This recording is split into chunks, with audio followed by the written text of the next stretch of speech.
I always knew my mum was a bit different to most mums.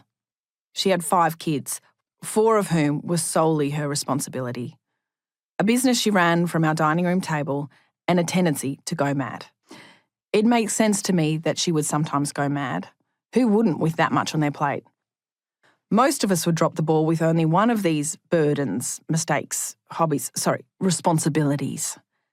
With 5 kids, it's no surprise that she wasn't a helicopter mum.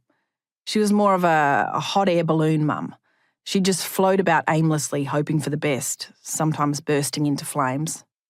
I know now, having 3 kids, that your trust in them to do things for themselves kicks in younger the more kids you have. I was like a pit bull with my first, a Labrador with my second, and a missing dog sign with my third. Kids are resilient, and parenting is exhausting, so this trust is a survival technique. So if you are third born, or God help you, the 4th or 5th, chances are your parents raised you with a combination of Devon, Telly and hope. If you are the 3rd, 4th or 5th born, don't resent your parents. Look at you now. You can read. Unless, of course, you're listening to this on an audiobook, and if so, well done on getting this far in life. Avoiding literacy is a skill far more impressive than reading. If you are, in fact, reading this, it certainly wasn't your parents who taught you. You just survived long enough to teach yourself, so this parenting technique works. Be #grateful that you are #literate or #pretending to be literate. As the 3rd born, I could get away with a lot of things. It was a crying shame that I wasn't a particularly rebellious kid. The lack of supervision was wasted on me. I did get away with Mum never reading my report card because she'd given up on caring about them.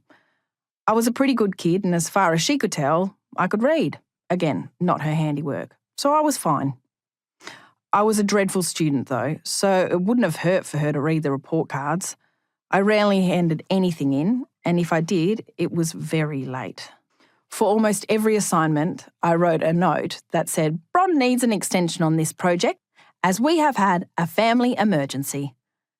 And I would sign it with a signature that kind of looked like my stepdad's. I made it up in Year 7 and continued this identity theft until the end of Year 12. It was like I knew in Year 7 that I was going to be the worst student ever, which was probably the only thing I got right at school. I also skipped class more often than I attended. On the last day of Year 10, awards were handed out.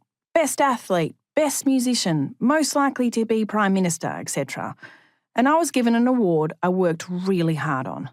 Wagged the most classes. My terrible attendance and dreadful output would have been in my school reports, but we'll never know for sure.